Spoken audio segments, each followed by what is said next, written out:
Earlier this month, the good folks at the Justice Center for Constitutional Freedoms said it's going to fight the city of Nanaimo, BC in court, if need be, unless this municipality does not end its censorious ways. And the Justice Center says those censorious ways are indeed unconstitutional. Here's the skinny, folks. In April, Nanaimo amended its bylaws so that members of the public are prohibited from recording city council meetings or even taking photographs. Members of the public are also forbidden to video in any municipal facility, and that includes parks and recreational areas, without approval. The bylaws authorize penalties for violations, including removal from council meetings, fines, and suspensions from accessing city property for up to 18 months. It's absolutely outrageous, and surely it is unconstitutional. Thus, I wish the Justice Center every success. And get this, Nanaimo is not the only Canadian municipality acting like a censorious thug. Case in point, the City of Pickering, just east of Toronto. For example, if journalists want to record a council meeting, they must receive 2/3 support of City Council. And if they fail to receive this permission, Mayor Kevin Ash orders the Gestapo to frog march non-approved journalists right out of City Hall. Oh, and this is not conjecture.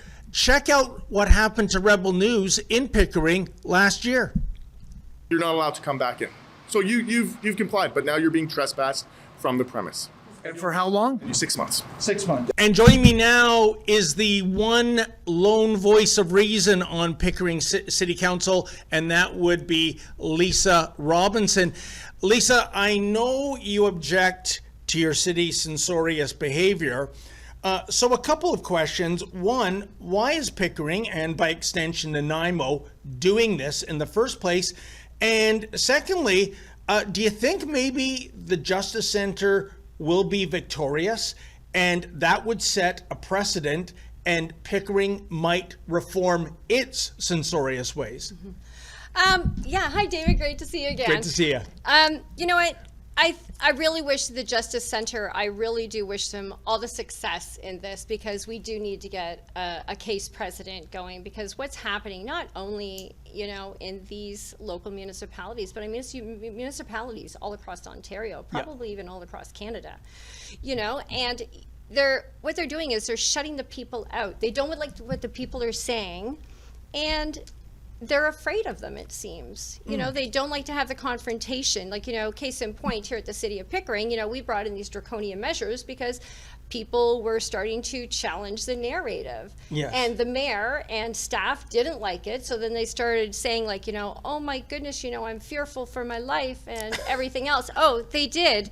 And they had to find ways to shut the people out. So wait a minute, insensitive or impolite questions by their assessment, that's akin to a physical threat of violence? Absolutely it is. You know, I mean, I'm not going to say that they haven't had any, you know, threats against them. I mean, so have I. But I mean, that's not why you should shut down democracy. Yeah. You know, we have the police officers in our meetings. We have security guards in our meetings. So there's no reason why, you know, we shouldn't be able to continue on with our meetings. But yet they decide to move them online. So the real reason is because they don't like confrontation. They don't like people questioning what they're doing. They don't like the pushback that they're getting for, you know, these draconian measures that they're putting in place, such as, you know, not allowed to record the meetings. And you would think that if this was such a great thing, you know, they would be screaming it from the rooftops of how great this is, but they're not. They're doing it all behind the scenes. And so you know that there's something funny going on there.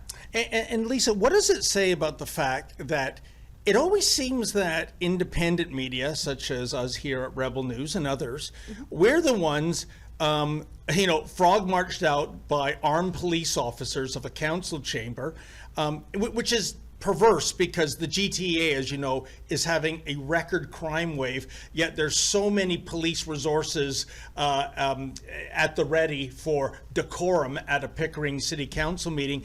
And yet the likes of the Toronto Star, they never failed to get that 2/3 approval. Gee, what does that say? Mm-hmm. Well, that's exactly it. What does that say? You know, everyone I'm working with on council, I mean, they're all opposite of what I am. I mean, let's be truthful about this, right? You know, I am the 6-1 vote constantly. And not only, you know, will they not allow anyone from the media other than, like, you know, let's say the Star to participate and record the meetings, but if you don't leave when asked, they're automatically, you know, wanting to trespass you. And that's exactly what's happening at the other municipalities now, right? They want to give you a trespass order. Yeah, and it's gross. And I mean, in terms of Nanaimo, I mean, the idea that you can't film in a public place, since when? By the way, I don't have time to read the entire release from the Justice Center, but here's an excerpt, Lisa. It was their legal warning to the city of Nanaimo, and it reads, quote, "These bylaws are an unjustified infringement of the charter rights of Nanaimo's residents. Recording a public meeting of City Council clearly supports democratic discourse and truth-seeking, core purposes protected by Section 2B of the Charter." End quote.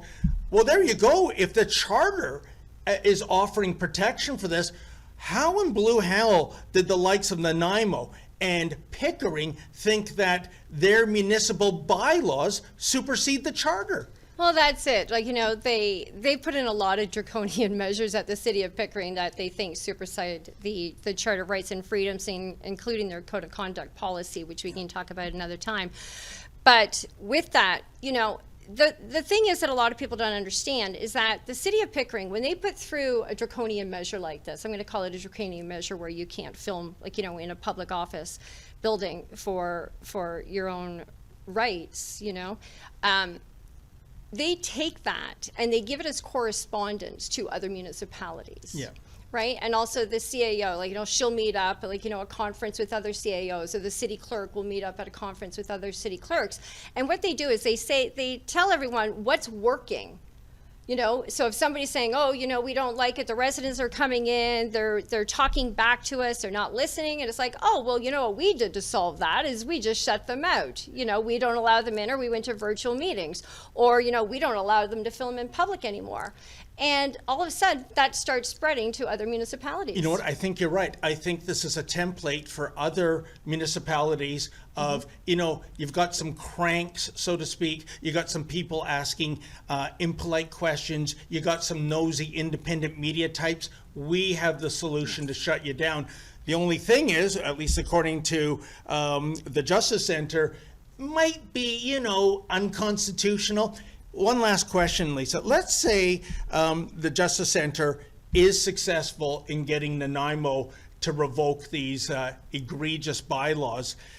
Do you think the City of Pickering under Mayor Kevin Ash, they'll go, oh, well, that's a precedent, we're going to have to do likewise, or will they, you know, be in for a fight as well?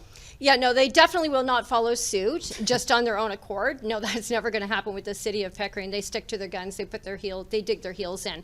So what's going to happen is, as long as the Justice Center is successful in this, then I will be filing a suit right against the City of Pickering almost immediately after. Incredible. Please keep us appraised of that, Lisa, and thank you so much for dropping by. And Absolutely. all I have to say to you, Mayor Kevin Ash, last time I checked the City of Pickering, it was located in the Dominion of Canada, not the Democratic People's Republic of Korea. Please make a note of that.